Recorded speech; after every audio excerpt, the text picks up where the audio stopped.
Hi there, welcome back to the YouTube channel. Please hit the subscribe button, hit the like button, hit the notifications button, and whatever you do. You can hit the dislike button as well, but if you hit any of them, please leave me a comment. Let me know what you think of this video today. I'd really like to get some feedback, so thanks in advance. Anyway, today's video is going back to Aftermath, and we're going to a random pairing today, I have to say.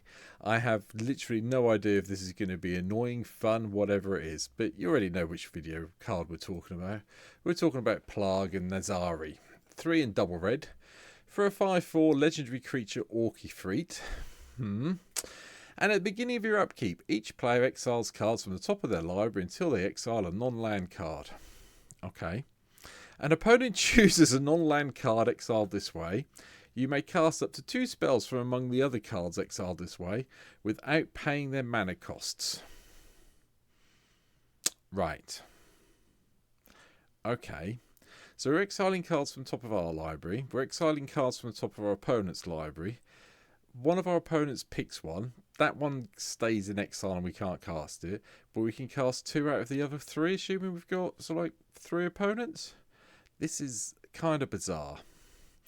And I'm honestly not sure where to go with this. So I decided to go down the fun route with it. And hopefully it works. Now, before I go any further, this is what the deck looks like. I would like to say there's going to be some expensive cards in this deck if you're building this in real life. But on the flip side, if you've got them, it's going to be some fun to play it. To keep it fairly straightforward, I have kept the mana base purely as mountains. There is nothing in here. There are 34 basic lands in the deck. The end. I couldn't see the point in doing anything fancy with it, and I couldn't find anything fancy that really went with this, apart from maybe, Maruku, so everyone draws cards, etc. So, whatever. Ramp-wise, we've got Jeweled Lotus, Soul Talisman, Mox Tantalite, Lotus Bloom, Sol Ring, Arcane Signet, Fire Diamond, Mind Stone in the deck, along with extra planar lens, because we've got some quite expensive cards in this deck. Again, I don't know if that's right or not, but it's going to be fun trying it out. Oh, and Pyromancer's Goggles. We get to copy spells when we spend the red mana from it, so I don't know, we'll see. The other 0 drop, or the suspend one, is Wheel of Fate, because I'm figuring we might as well just discard a hand at some stage and get a whole load of new cards. Again, I don't know if this is right or wrong, but it's going to be fun playing it. Lightning Bolt for a bit of damage. Strike it rich to get some treasures to ramp our mana. Winds of Change to do the whole each player shuffles their cards from their hand into their library and then draws that many cards. Okay. Cheaper version of Wheel of Fate, but Elixir of Immortality to shove everything back in again when it goes pear-shaped and you're trying to win. And then 2 drops. Desperate Ritual because we want more mana. Dire Fleet Daredevil. Get to exile instants and sorceries from an opponent's graveyard, and then you may cast it this turn. You may spend mana as though it was mana of any type to cast that spell. If it was be spell would be put into graveyard this turn, exile it instead. Now, it's 2 mana to cast this, so you need to check and see what your opponents have got in the graveyards all the time, basically, and make sure you've got enough mana to cast it when you hit the whole Dire Fleet thing. But Dockside will help. It's a red deck. Dockside was going to be here. Humble Defector. Draw a couple of cards. Give it tards. Tards? What tards? Draw a couple of cards. I'll untie my tongue. Then give it to an opponent. Okay, bit of card draw, fun. Phoretic Ritual does some more ramping for us. Robber of the Rich. Exile top card of their library. You may cast it if you've attacked with a rogue. You know the score. Runaway Steamkin, because we have got a lot, well, it's all red spells in this deck, and this might provide us with some extra mana later on. Or it becomes a, quite a big, it becomes a 4/4 beat stick, and then you can attack, do the damage, then remove the counters, do the 3 mana, start building it up again. Maybe. Thrill of Possibility, just so we can discard a card and draw some, and there's the nice instant version of this now, which I'm happier with. And Strionic Resonator. Might as well copy a triggered ability you control. You're going to copy this. You're probably going to copy this, to be perfectly honest. Why would you copy anything else? So, that's there. And the boots are here, the Swift Foot boots, to make sure we can protect Plargg when we get it in play.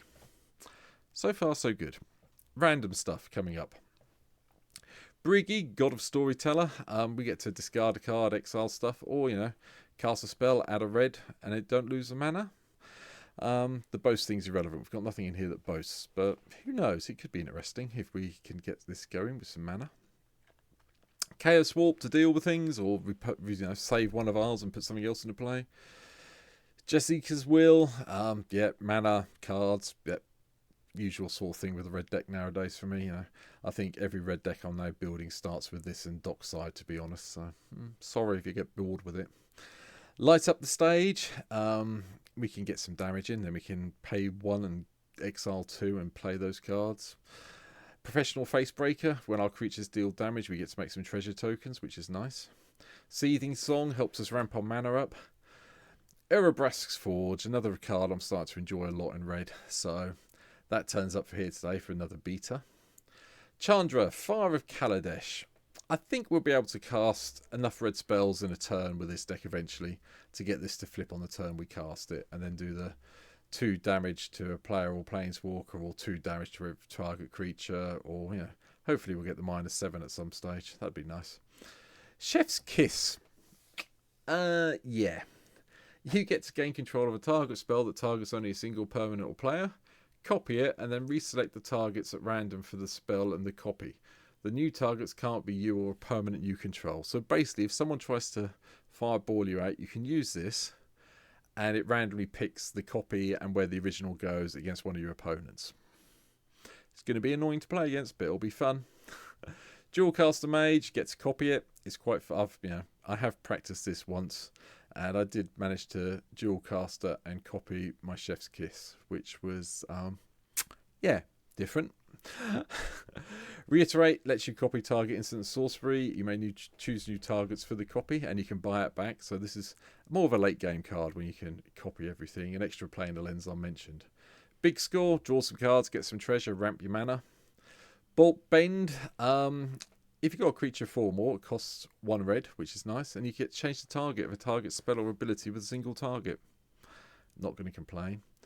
Mizzix's Mastery for the overload costs, and flash play everything from your graveyard for free. Wildfire Devils. Enters the battlefield, and at the beginning of your upkeep, choose a player at random. That player exiles an instant sorcery card from their graveyard. Copy that card. You may cast a copy without paying its mana cost. You're really hoping you've got some green players when you get this in a play who've got Rampant Growth, Harrow, something like that, so you can ramp your mana a little bit, but it'll be fun. Chandra, Torch of Defiance, just for the whole mana ramp and hopefully get the emblem, which would be nice. Koths of the Hammer, the original Koth is here. Untaps your mountains, make some 4/4 beaters for a turn, or you get a load of mana for each mountain you control, or hopefully you get the -5 and you get to use all your mountains as pings because you get the emblem. But the new Koth's in as well, where we can do the whole let's put this into play and do the Valakut. I mean, you could take one of the mountains out and play Valakut if you want to, but I couldn't see the point. Leyline Tyrant, make sure that all the mana we keep, don't spend, gets to stay in our pool, and when it dies we can pay any amount of red and it deals its damage to any target. So yep, okay, bit of randomness. Nahib gives us cards we can discard and then get that much mana, and again we don't lose the mana as steps and phases end. Unexpected Windfall, another way of just drawing some cards and getting some treasure. Erebrask, who becomes a great work. You pay 1, so whenever you cast this sorcery spell, it deals 1 damage to target opponent and add a red. Nice. And exile Erebrask, then return it to the battlefield transformed under its owner's control. Activate as a sorcery, and only if you've cast 3 or more instants of sorcery spells this turn. Should be fairly simple with this deck to do that. And then you obviously get the great work where it does 3 to everything in creatures, get 3 treasure tokens. Until the end of the turn, you may cast this as sorcery spells from any graveyard, so anyone's graveyard's the target. If a spell would be cast this way, you put it in exile instead of into the graveyard, and then you flip it back into Erebrask. I think there's plans here. They could be fun. Wild Ricochet, choose new targets. Just bounce the spells around, really, aren't you? Stolen Strategy. An enchantment from Battle Bond, if I remember correctly. At the beginning of your upkeep, exile the top card of each opponent's library. Until the end of turn, you may cast spells from among those exiled cards, and you may spend mana as though it was mana of any colour to cast those spells. Okay then. Mana Geyser. gives us all the mana we need to probably do something with Stolen Strategy, to be fair. Rousing Refrain, add red for each card in a target opponent's hand. Until the end of turn, you don't lose this mana as steps and phases end, and then you get to exile it again. And it's only to spend for 2, and it goes off after 3 turns. So you should get it off a couple of turns in a reasonable game. Terror of the Peaks is inks. We do have creatures. That gives us some nice damage to deal with things. Urabraska Hidden gives our few creatures that we have got. There's only 18 in the deck, don't forget. Haste, and stops everyone else's coming into play untapped. They come into play tapped. And then the other Urabrask from Streets of New Capenna. Haste, at the beginning of your upkeep, exile top card of your library. You may play it this turn. And at the beginning of each opponent's upkeep, the next time they withdraw a card this turn, they may instead they exile the top card of their library. They may play it this turn. Okay then. So we basically get an extra 1, and our draw, they don't get a draw step. They just exile it. So they get 1 card, but it goes into exile. So, yeah, a little bit of card advantage, not much. Invoke Calamity, just so we can bring back, cast up to 2 instant or sorcery spells with mana value 6 or less from our graveyard, or hand without paying their mana costs. If those spells would be put into your graveyard, exile them instead. Exile Invoke Calamity. It's worth trying out. Pyromancers I've already mentioned. Chaotic Transformation. Yeah, we've got some cheap creatures. We've got some enchantments. We haven't got, I don't think we've got the enchantments yet. Have we had them already? We might not have any enchantments in the deck, to be fair. But anyway, just blow things up and see what we get. It's just randomization, isn't it? So, a bit of fun. Whims of Fate. Starting with you, each player separates all permanents they control into 3 piles. Then each player chooses one of their piles at random and sacrifices those permanents. Piles can be empty. Bit of a risk, but yeah, fun. Ancient Copper Dragon, give us some treasure tokens and get the dragon hit. Arcane Bombardment, because obviously, we cast our first instant or sorcery spell each turn. We get to exile them and then cast everything we've got in exile for free. And Etali, the Primal Storm. I was going to play the other Etali, then I realised it was green on the back, so it wouldn't work. So we had to go with the original one. Attacks, exile the top card of each player's library. Then you may cast any number of spells from among them without paying their mana costs. Do you get the theme in this deck yet? Just exile everything and play your opponent's deck. You don't want to play your deck, you want to play their deck. It's more fun.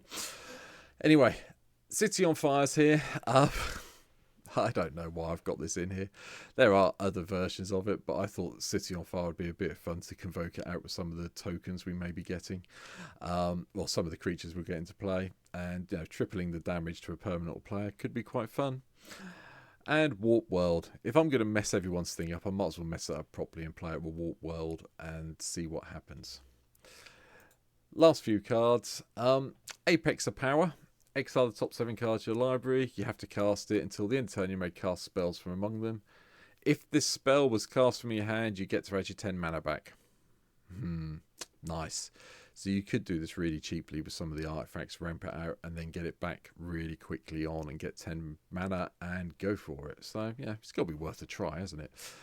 Last 2 cards. March of Reckless Joy. Exile the top X cards to your library. You may play up to 2 of those cards until the end of your next turn. Yep, get them for free. Nice.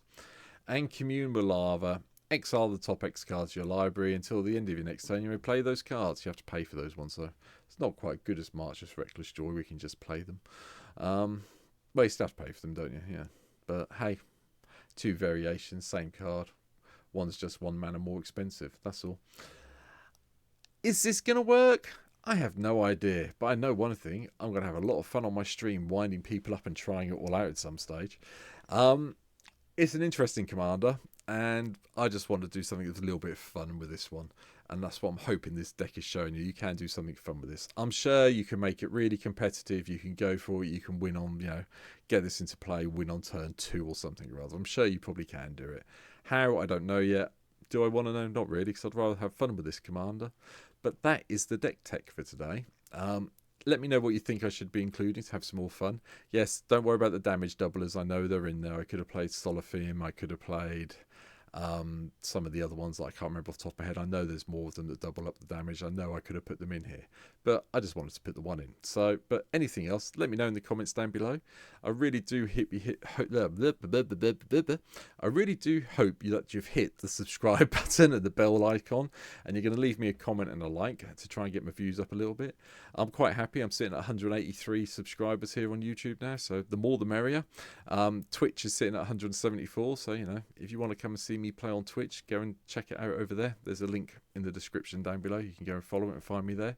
And that's it. Yeah, I don't know. We'll see what happens with Plargg and Nassari. I'll be trying out on stream. You'll see me play at some stage undoubtedly. But thanks for watching, and I'll catch you in the next video. Take care.